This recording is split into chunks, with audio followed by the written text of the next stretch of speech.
Hi guys what's up. I think अच्छे ही होंगे, और अगर अच्छे नहीं हो तो मेरा यह वीडियो देख लो, शायद आपका मूड ठीक हो जाए। तो यह नया सीजन तो आ गया है और साथ ही साथ नए एनिमेस भी। सो इसीलिए मैं इस सीजन का कुछ नए एनिमेस को रिकमेंड करूंगा जो कि आपको देखना ही चाहिए। एंड मैं कोशिश करूंगा मैं ज्यादा से ज्यादा जानरा को कवर कर सकूं। So that being said, let's start the video.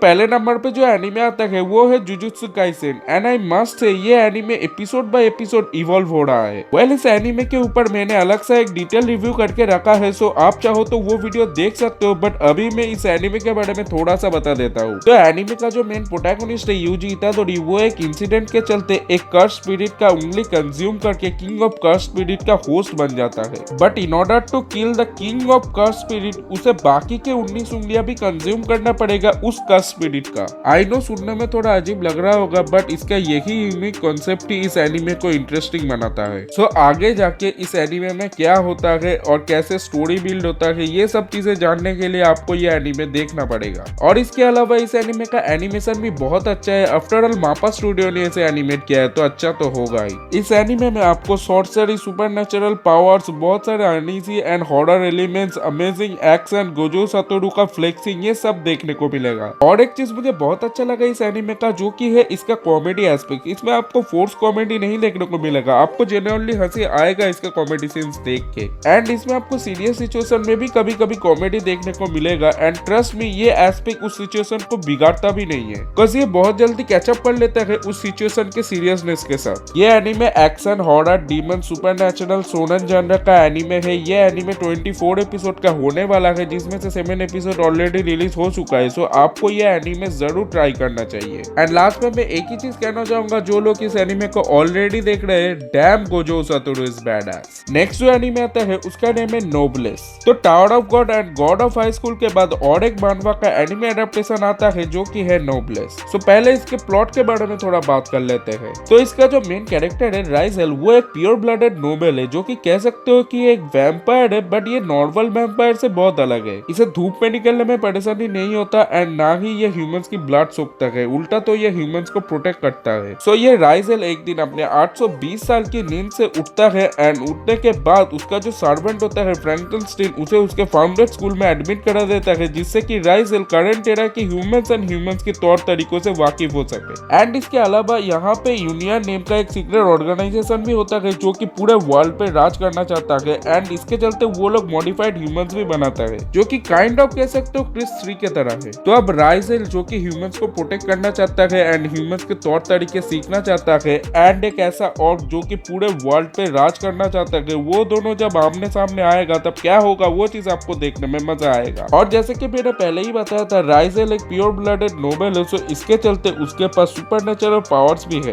और मैं बता दूं, राइजेल एक बहुत ओवरपावर कैरेक्टर है, तो आपको अगर एक ओपी मेन कैरेक्टर का एनिमे देखना है तो ये एनिमे आपके लिए एक अच्छा चॉइस हो सकता है। इस एनिमे में आपको बहुत अच्छा action scene and supernatural elements देखने को मिलेगा। And at the end Raizel का पावर्स के पीछे क्या राज है एंड नोबेल असल में होते कौन है एंड ये स्टोरी कैसे बिल्ड होता है, ये चीज जानने के लिए आपको ये एनिमे देखना पड़ेगा। वेल इस एनिमे का कैरेक्टर डिजाइन भी थोड़ा यूनिक है। इसमें सिर्फ लड़कियों को नहीं, लड़कों को भी बहुत सुंदर दिखाया गया है। इसके अलावा मैं बता दूं, ये anime action, supernatural, vampire genre का एनिमे है। इसका 13 एपिसोड रिलीज होने वाला है, जिसमें से 6 एपिसोड रिलीज हो गया है। और मैं बता दूं, आप अगर डायरेक्टली ये एनिमे देख रहे हो सकता है आपको कुछ समझना है, तो इसीलिए आपको पहले इस एनिमे का ओएनए देखना होगा, जो कि नोब्लेस अवेकनिंग नाम से है। उसके बाद आप ये सीरीज स्टार्ट करना, जिससे कि कनेक्शन भी बना रहे और समझ भी आए। सो नेक्स्ट एक इसेकाई एनिमे है, जिसका नेम है I am standing on a million lives. तो पहले इस एनिमे के प्लॉट के बारे में थोड़ा बात कर लेते हैं। So just like any other isekai anime, इस एनिमे का मेन कैरेक्टर योत्सुया योसुके अपने क्लासरूम से अचानक एक दिन एक फैंटेसी वर्ल्ड में ट्रांसपोर्ट हो जाता है, और जहाँ पे उसके साथ उसे और दो क्लासमेट भी दिखता है एंड वो दोनों ही लड़कियां थी, जिसमें से एक लड़की का नेम था सिंधोलू, जो कि अकॉर्डिंग टू हर स्कूल वो एक परफेक्ट लड़की है, एंड दूसरी लड़की का नेम था हाकोजाकी कुसुए। सो अपना प्रोटैगनिस्ट योत्सुआ उस वर्ल्ड में पहुंचने के बाद ही उसके सामने एक गेम मास्टर नेम का एक पर्सन आ जाता है जिसका हाफ हेड नहीं था, लाइक लिटरली, एंड वो योत्सुआ एंड उसके साथ उन दोनों लड़कियों को एक क्वेस्ट देता है एंड एक लिमिटेड टाइम भी उस क्वेस्ट को पूरा करने के लिए, एंड साथ ही साथ वो योत्सुआ एंड उन दोनों लड़कियों को अलग अलग रोल भी देता है, एंड इसके चलते योत्सुआ को एक फार्मर का रोल मिलता है। आई मीन ऑब्वियसली वो मेन कैरेक्टर है, या तो उसे सबसे अच्छा चीज मिलेगा या तो सबसे घटिया, एंड बाकी दोनों लड़कियों में से एक को वॉरियर का रोल एंड एक को मैजिशियन का रोल मिलता है, एंड इसी तरह से इन तीनों स्टूडेंट का एडवेंचर स्टार्ट हो जाता है इस फैंटेसी वर्ल्ड में, एंड उनके पास कोई चॉइस भी नहीं रहता है इन रैंडम क्वेस्ट को कंप्लीट करने के अलावा एंड इस फैंटेसी वर्ल्ड में सर्वाइव करने के अलावा, जहाँ पे गॉब्लिन जैसे बहुत सारे मॉन्स्टर्स एंड मिथोलॉजिकल क्रीचर्स भी है। सो कैसे इस वर्ल्ड में सर्वाइव करते हैं ये लोग, एंड क्या इस वर्ल्ड से रियल वर्ल्ड में वापस आया जा सकता है, एंड क्या होगा कोई अगर इस वर्ल्ड में मर जाता है तो। सो ये सब चीजें जानने के लिए आपको ये एनीमे देखना पड़ेगा। और मैं एक इंटरेस्टिंग फैक्टर बता दूं इस एनीमे का जो प्रोटैगनिस्ट है योत्सुआ, उसे सेल्फीज दिखाया गया है जो कि kind of rising of the shield hero का प्रोटैगनिस्ट नाओफुमी का याद दिलाता है। ऑल्दो नाओफुमी स्टार्टिंग से सेल्फिश नहीं था, उसको सिचुएशन ने वैसा बना दिया था, बट योत्सुआ को सेल्फिश ही दिखाया गया है। एंड कुछ भी कहो सेल्फिश कैरेक्टर को देखने में मजा तो बहुत आता है क्योंकि उन लोगों का दिमाग बहुत तेज चलता है एंड वो लोग सर्वाइव करने के लिए कुछ भी कर सकते हैं। सो इसके अलावा इस एनीमे का एनिमेशन बहुत अच्छा है, इसको एनिमेट किया है माहो फिल्म्स ने जो कि बहुत अच्छा काम किया है। यह anime action drama fantasy game जानरा का एनीमे है। ये 12 एपिसोड का होने वाला है जिसमें से 7 एपिसोड ऑलरेडी रिलीज हो चुका है। सो आपको यह एनीमे एक बार जरूर ट्राई करना चाहिए। नेक्स्ट एनीमे है हिगुराशी व्हेन दे क्राई। वेल मैं पहले ही बता दूं ये एनीमे कोई नया एनीमे नहीं है, ये सिर्फ एक पुराने एनीमे का रीमेक है एंड दैट्स व्हाई आपको ये एनीमे देखने के लिए पिछले पार्ट को देखना नहीं पड़ेगा क्योंकि ये एक रीमेक है, कोई कंटिन्यूएशन नहीं। अगर मैं बोलूं एक एनीमे में कुछ लॉली कैरेक्टर्स है एंड वो सब अपने प्रोटैगनिस्ट का फ्रेंड है एंड वो लोग स्कूल जाते हैं तो आपको क्या लगेगा कि वो कैसा एनीमे होगा? यही कि ये कोई harem slice of life anime होगा।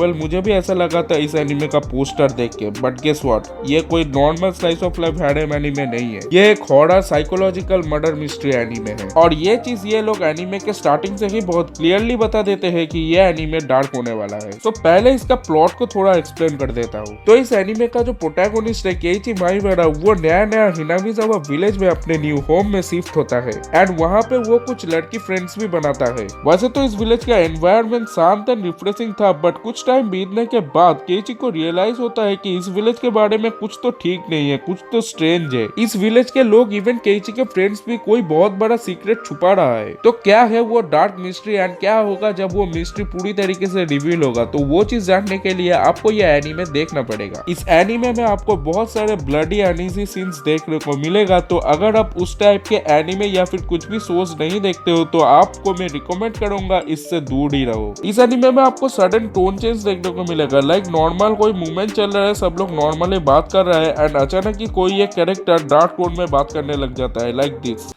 And it was all peaceful, beginning to end? Nobody was assaulted or killed?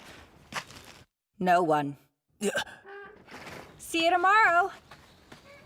और इसके अलावा कोई एक कैरेक्टर मिस्टीरियस चीजें करने लग जाता है या फिर कोई डरावना लुक बनाने लग जाता है एंड इन्हीं सब चीजों को देख के लगता है कि इसका मिस्ट्री बहुत ज्यादा डार्क होने वाला है। एंड इसके अलावा क्योंकि ये एक मर्डर मिस्ट्री एनीमे है, इसीलिए जो लोग डिटेक्टिव टाइप का शोज देखना पसंद करते हैं वो लोग भी इसे पसंद करेंगे इसके मिस्ट्रीज के चलते। बाकी इस एनीमे का animation and art style decent है, बट मुझे इसका कैरेक्टर डिजाइन थोड़ा ब्राइट लगा। एंड इसके अलावा इसका जो डार्क सीन है वो परफेक्टली कोरियोग्राफ्ड है। आई मीन बैकग्राउंड म्यूजिक से लेके वॉइस एक्टिंग से लेके एनिमेशन से लेके आर्ट स्टाइल तक सब कुछ उस सीन को अच्छी तरीके से सपोर्ट करता है एंड इसीलिए उस सीन को देख के सच में टेरिफाइंग लगता है। बाकी ये एनीमे 24 एपिसोड का होने वाला है जिसमें से 7 एपिसोड ऑलरेडी रिलीज हो चुका है, तो आपको ये एनीमे एक बार जरूर ट्राई करना चाहिए। नेक्स्ट एक रोमांस एनीमे है जिसका नेम है टोनिकाकु कावाई। अब यहाँ पे रुको, अगर तुमको लग रहा है कि ये कोई टिपिकल रोमांस एनीमे होने वाला है तो आप गलत हो, क्योंकि ज्यादातर रोमांस एनीमे का एट द एंड जो मेन मेन गोल होता है वो ये एनीमे स्टार्टिंग में ही पूरा कर देता है। और मैं ऐसा क्यों बोल रहा हूँ वो मैं वीडियो में आगे जाके बताऊंगा। सो पहले इस एनीमे की प्लॉट के बारे में बात करते हैं। तो एनीमे का जो प्रोटैगनिस्ट है उसके मॉम डैड उसका बड़ा यूनिक नेम रखता है जो कि है नासा यूजाकी। और वो लोग ये सोच के ये नेम रखते हैं कि उनका बेटा बड़ा होकर बहुत बड़ा नाम करेगा। बट ये चीज नासा के ऊपर उल्टा पड़ गया क्योंकि उसका नेम कोई भी अगर सुनता था तो उस पे हंसने लग जाता था या फिर मजाक उड़ाने लग जाता था। और इसीलिए नासा ने डिसाइड किया कि वो बहुत पढ़ाई करेगा जिससे कि वो बड़ा होके एक ऐसा आदमी बन सके जिसको सब लोग रिस्पेक्ट करे एंड सब लोग पहचाने। और इसीलिए वो इतना ज्यादा पढ़ाई करता है कि वो नेशनल मॉक टेस्ट में टॉप करता है और उसे अपनी पसंद की हाई स्कूल में जाने का भी चॉइस मिलता है। बट सडनली जब वो मॉक टेस्ट का रिजल्ट लेके आ रहा था तब उसे एक बहुत ही सुंदर एंड क्यूट लड़की दिखता है और जिसे देख के ही नासा को प्यार हो जाता है। दिस किड्स, इन्हें ये भी नहीं पता कि ये सिर्फ एक अट्रैक्शन है। खैर, तो उसके चलते नासा उस लड़की से बात करने के लिए बहुत ज्यादा बेचैन हो जाता है एंड तभी एक ट्रक आके नासा को ठोक देता है एंड उसके बाद नासा बेयरली बच जाता है उस लड़की के मदद की वजह से। बट नासा को बहुत चोट तो लगता है एंड इसके चलते वो लड़की नासा को हॉस्पिटल ले जाने को बोल के चला जाता है। बट क्योंकि नासा जानता था अगर वो लड़की एक बार चला जाता है तो उसको दोबारा ढूंढ पाना मुश्किल हो सकता है, तो इसीलिए नासा उसी चोट लगा हुआ हालत में उठ के उस लड़की को ढूंढने लग जाता है। आई नो ये सुनने में अजीब लग रहा है बट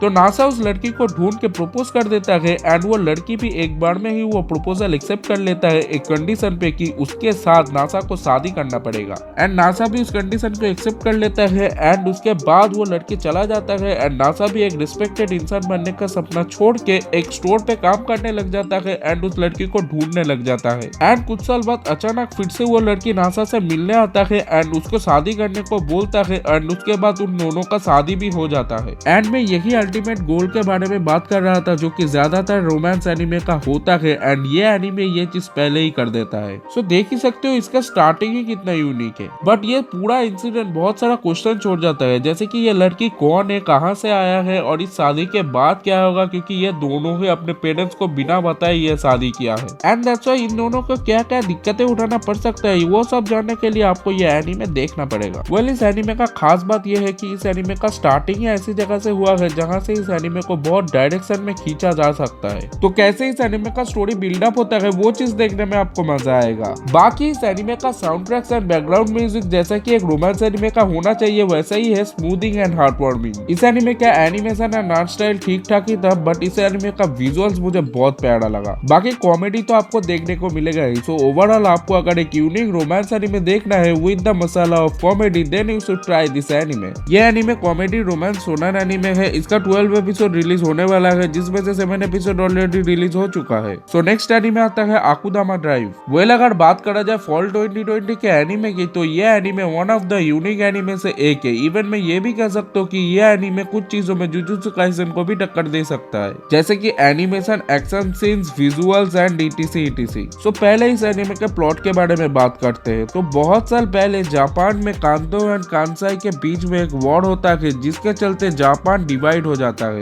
एंड जिसके बाद कांसाई कांतो के ऊपर काइंड ऑफ डिपेंडेंट हो जाता है and slowly police and government Kansai के क्रिमिनल्स के ऊपर कंट्रोल खोने लगता है। और मैं बता दूं इन क्रिमिनल्स को ही एनिमे में आकुदामा बोला गया है एंड जिस आकुदामा का जितना बड़े टाइम के लिए जेल होता है वो आकुदामा उतना ही हायर रैंक होगा। तो एक दिन एक क्रिमिनल की एग्जीक्यूशन रोकने के लिए टॉप के आकुदामा को एक सीक्रेट मैसेज आता है जहाँ पे बोला जाता है जो इस एग्जीक्यूशन को सबसे पहले रोकेगा उसे 100 मिलियन येन मिलेगा। एंड इसी नोट पे सारे टॉप के आकुदामा आते हैं उस एग्जीक्यूशन को रोकने के लिए एंड यहाँ पे दिक्कत ये हो जाता है कि उनके साथ एक मासूम लड़की भी फंस जाती है। तो अब आगे क्या होता है उस लड़की के साथ एंड कौन वो एग्जीक्यूशन रोकेगा सबसे पहले एंड 100 मिलियन येन जीतेगा एंड कौन है जो कि इन्हें ये मिशन दे रहा है और आगे जाके क्या इन्हें और भी बड़ा मिशन मिलेगा एंड कैसे इस एनिमे का स्टोरी बिल्डअप होता है। सो ये सब चीजें जानने के लिए आपको ये एनिमे देखना पड़ेगा। वेल ये लोग टॉप के आकुदामा है तो इसीलिए इनके पास बहुत बहुत सारे कूल पावर्स तो होंगे ही, एंड इन्हीं पावर्स को एंड इनको बहुत ही कूल एंड कॉमिकल वे में एनीमे में इंट्रोड्यूस किया गया है, जो कि आपको देखने में मजा आएगा।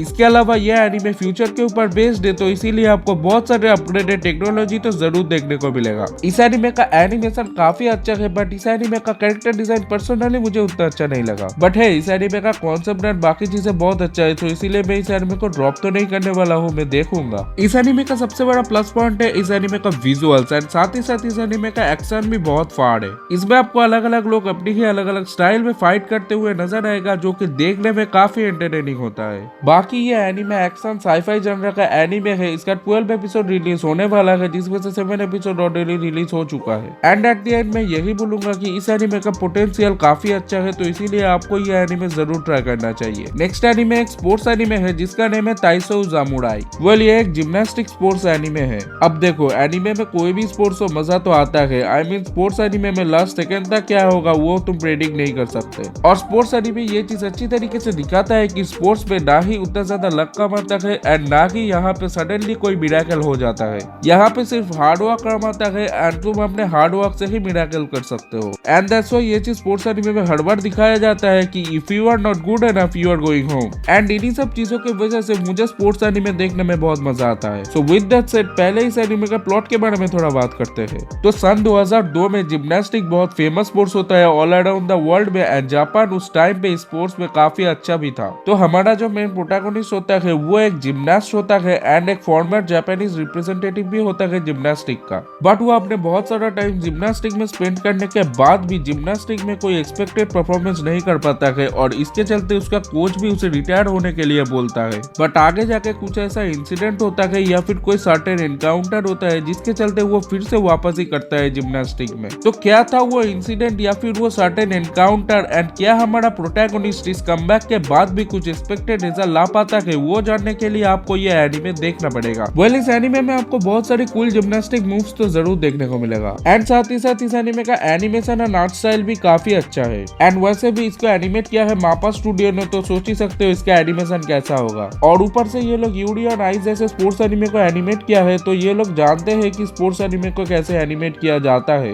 ये एनीमे 11 एपिसोड का होने वाला है, जिसमें से 7 एपिसोड ऑलरेडी रिलीज हो चुका है। सो जाके एक बार ये एनीमे जरूर ट्राई करना। और आज के लिस्ट का लास्ट एनीमे है आवर लास्ट क्रूसेड और the rise of a new world. So इसका प्लॉट का बात किया जाए तो इसमें दो राइवल नेशंस के बीच में बहुत सालों से वॉर चला आ रहा है। इसमें से एक राइवल नेशन साइंटिफिकली बहुत एडवांस है, एंड दूसरा राइवल नेशन विचेस का है। इन शॉर्ट, एक तरफ फाइट में साइंस यूज किया जाएगा एंड दूसरी तरफ मैजिकल पावर्स। तो एक दिन जो नेशन साइंटिफिकली एडवांस है उसका प्रिंस जब दूसरे राइवल नेशन यानी कि विचेस के नेशन की प्रिंसेस के साथ मिलता है, तब उस प्रिंसेस की डिग्निटी एंड ब्यूटी को देख के इम्प्रेस हो जाता है, एंड वो प्रिंसेस भी उस प्रिंस का strength and way of life देख के इम्प्रेस हो जाती है। और इसके चलते ये दोनों अपने नेशंस के बीच में जो वॉर चल रहा है उसे खत्म करने की कोशिश करता है। बट क्या ये लोग कभी इस वॉर को खत्म कर पाएगा, एंड कैसे कैसे हार्डशिप्स आते हैं इनके इस गोल को पूरा करने में, एंड कैसे इसका स्टोरी बिल्डअप होता है, तो ये सारी चीजें जानने के लिए आपको ये एनीमे देखना पड़ेगा। वेल, इस एनीमे में साइंस एंड मैजिकल पावर्स का यूज होगा, तो इसीलिए एक्शन तो बहुत फार देखने को मिलेगा आपको। इस एनीमे का एनिमेशन काफी अच्छा है, एंड फाइटिंग सीन्स काफी वेल कोरियोग्राफ्ड है। ये anime action, military, romance, fantasy genre का एनीमे है। इसको एनिमेट किया है सिल्वर लिंक स्टूडियो ने, जो कि बहुत अच्छा काम किया है। एंड इसके 12 एपिसोड रिलीज होने वाला है, जिसमें से 7 एपिसोड ऑलरेडी रिलीज हो चुका है। सो आपको यह एनीमे एक बार जरूर ट्राई करना चाहिए। वेल, यहीं पे खत्म होता है इस सीजन का रिकमेंडेशन। आपको अगर ये रिकमेंडेशन अच्छा लगा तो इस वीडियो को लाइक करो, जितना हो सके शेयर करो, एंड सब्सक्राइब कर देना मेरे चैनल को।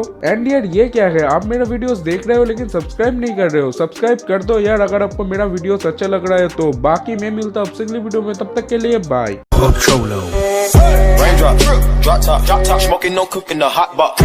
Fucking on your bitch, yeah, that. Cooking up dope in the crock pot. We came from nothing to something, nigga. I don't try no.